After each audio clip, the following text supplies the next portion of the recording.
जी अस्सलाम वालेकुम viewers, Islamabad livestock farm की तरफ से खुश आमदीद कहते हैं।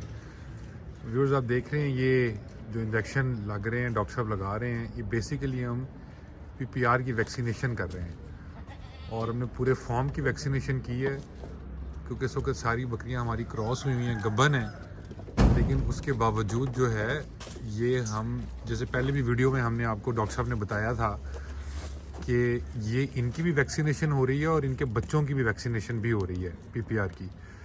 तो बताने का मकसद सिर्फ ये है कि क्रॉसिंग के दौरान वैक्सीनेशन कराना पीपीआर की इज़ सेफ़। ये हमने तकरीबन 150 के हर्ड के अंदर अभी हमने वैक्सीनेशन की है, सब की है और जो क्रॉस हैं सारों की हुई है। डॉक्टर साहब ये आपने पहले भी वीडियो में बड़ी दफ़ा बताया हुआ है कि ये सेफ़ है, तो ये क्रॉसिंग के दौरान जो कर रहे हैं इज़ सेफ़ राइट? जी बिल्कुल 100% सेफ़ है। सिर्फ आपने ख्याल ये रखना है कि जानवरों के पीछे भागना नहीं है, दौड़ाना नहीं है और भाग के उनको इंजेक्शन नहीं लगाने। इस स्ट्रेस से प्रेगनेंसी उनकी ख़राब हो, डैमेज हो तो वो और बात है, लेकिन वैक्सीन बिल्कुल सेफ़ है। वैक्सीन से जो है जानवर की प्रेगनेंसी को कोई ख़तरा नहीं होता। दूसरा ये है कि ड्यूरिंग प्रेगनेंसी इसलिए लगवाते हैं कि हमारे ये जानवर जितनी मदर्स हैं ये सारी ऑलरेडी वैक्सीनेटेड है, ठीक। लेकिन हम ड्यूरिंग प्रेगनेंसी इसलिए लगा रहे हैं कि जो इनके पेट में बच्चे हैं ये मैटरनल जो वैक्सीनेशन का कॉन्सेप्ट है ये हम वो फॉलो कर रहे हैं कि इनके जो पेट में बच्चे हैं उनमें एंटीबॉडीज़ चली जाती हैं, ठीक है, तो वो बच्चे पैदा होने के 3-4 महीने बाद तक जो है महफूज रहते हैं पीपीआर से। उसके अंदर माँ से जो एंटीबॉडीज़ आ जाती हैं वो तकरीबन 4-1 महीने तक वो बच्चे महफूज रहते हैं। तो 4 महीने आपके पास काफ़ी टाइम होता है, फिर आप उन बच्चों को अपने शेड्यूल में वैक्सीनेशन में ले आएँ। लेकिन जो बहुत छोटे बच्चे होते हैं अगर माँ की तरफ से क़ुव्वत मुदाफ़त नहीं आई उनको आप वैक्सीन भी नहीं कर सकते, तो वो पीपीआर का शिकार हो जाते हैं। शुरू में 1 महीने की, 1.5 महीने की, 2 महीने की एज पे पीपीआर का अटैक हो जाता है और वो छोटे बच्चे जो है पीपीआर से नहीं बचते, उसमें फिर बहुत ज़्यादा मॉर्टेलिटी होती है। वो किड्स मॉर्टेलिटी रोकने का ये भी एक तरीका है कि आप उनको माँ के पेट में वैक्सीनेशन कर दें। सही। ये पीपीआर की वैक्सीन है बेसिकली, तो ये डाइलमेंट है, इसको फोकस करके दिखा दें जी। ये पीपीआर की वैक्सीन है, हम यूज़ कर रहे हैं। ठीक है, बिल्कुल ठीक हो गया।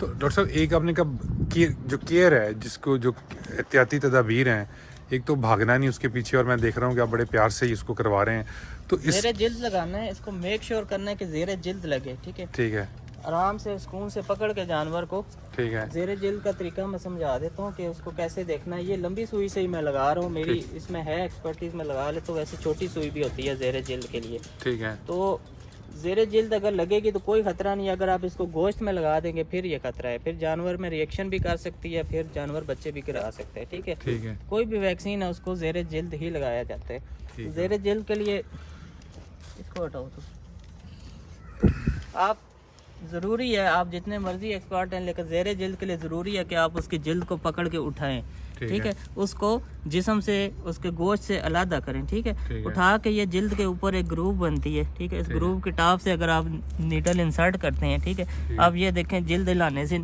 सुई हिल रही है, आज़ाद है, ठीक है, ठीक है, सुई हिल रही है, ठीक है। अगर गोश्त में लगेगी तो ये सुई हिलेगी नहीं, आज़ाद नहीं होगी, ठीक है। तो ज़ेरे जिल्द लगाने का ये तरीका है। ठीक हो गया सर, ठीक हो गया, ठीक हो गया। तो व्यूअर्स ये हमने आज आपको जो वीडियो में लास्ट में हमने कुछ वीडियोस में बताया था कि गब्बन बकरियों को लगाने में कोई हर्ज नहीं है बल्कि बेहतर है, और ये उनकी वैक्सीनेशन आज पीपीआर की हमने कर दी है।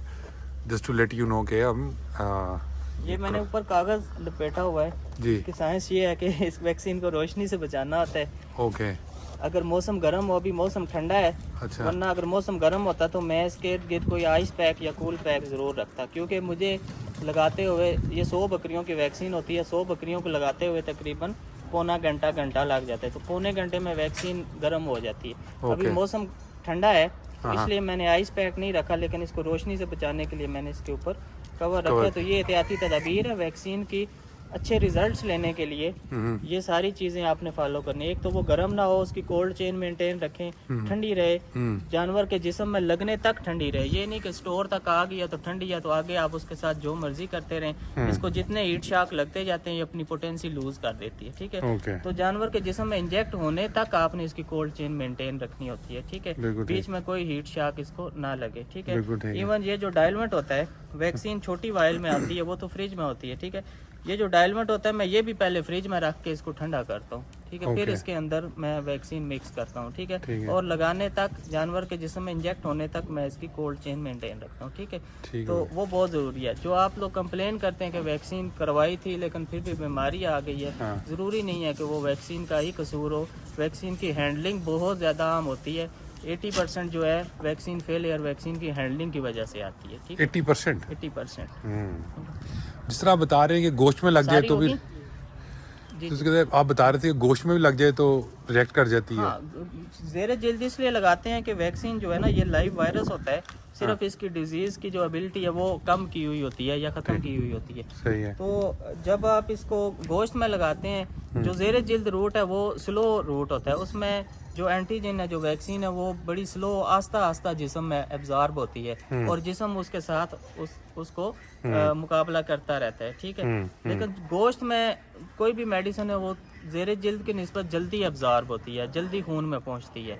तो बिल्कुल ठीक। वैक्सीन जितनी जल्दी खून में पहुंचती है उतना ख़तरा होता है रिएक्शन करने का, और उतनी उसकी जो इम्यूनिटी कम बनती है। जितनी वैक्सीन स्लो एब्जॉर्ब होती है उतनी इम्यूनिटी ज़्यादा बनती है। यही कंसेप्ट होता है। जो ऑयल बेस्ड वैक्सीनें होती हैं और वाटर बेस्ड होती हैं, ऑयल बेस में बहुत स्लो एब्जॉर्प्शन होती है वैक्सीन की। इसको पकड़ो यार। तो ऑयल बेस में इसलिए इम्यूनिटी अच्छी बनती है। वाटर बेस थोड़ा जल्दी एब्जॉर्ब होती हैं, और फिर अगर उसको आपने गोश्त में लगा दिया तो और जल्दी एब्जॉर्ब होगी, उसमें एंटीबॉडीज़ कम बनेगी और रिएक्शन का भी खतरा है। और अगर खून में लग गई, किसी नाड़ में लग गई, तो वो लाजमी रिएक्शन होता है। तो इन चीज़ों का ख्याल रखना। ठीक हो गया डॉक्टर साहब, थैंक यू सर, बहुत शुक्रिया। और मेरा ख्याल है कि व्यूअर्स को हमने दिखा भी दिया। ठीक है व्यूअर्स, थैंक यू। काफ़ी अर्से बाद हमने आज एक वीडियो बनाई है। वीडियो पड़ी हुई है, मेरी सुस्ती है, मैं अपलोड नहीं कर पाया। तो ये आज एक लाइव हम कर रहे थे, तो हमने कहा चलते चलते एक बना लें ताकि आपको ये दिखा दें। बहुत शुक्रिया आपका।